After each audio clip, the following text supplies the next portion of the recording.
ที่เชื่อที่เดี๋ยวเดี๋ยวย้ำมวยเต้าฝ่าเข้านะดูการมีการชกความเต่าของมวยอาชีพกับมวยไม่อาชีพ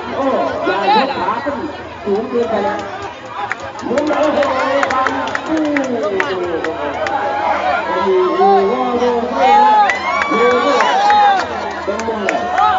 มือที่ขับรถมาแล้ว5 ปีไม่ดีขนาดพอทักคนที่นี่ยาเป็นไปแล้วไปดีกันไปบ้านไปเผลอไม่ดีน้ำไม่ดีดูกันไปนะไม่มีใครจับได้เข้าไปนะ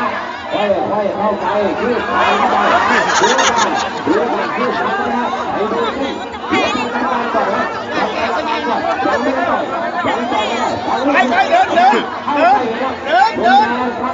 จะต้องดูยังสงสัยไม่ใช่เข้าไปอีกขึ้นเลย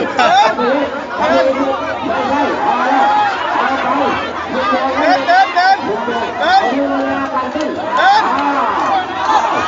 ดขาเอาเถอะค่ะโซ่ค่ะดูกันนี่ละดูจะแก่ไม่มีหนาดูจะแก่ไม่หนาเรื่องอะไร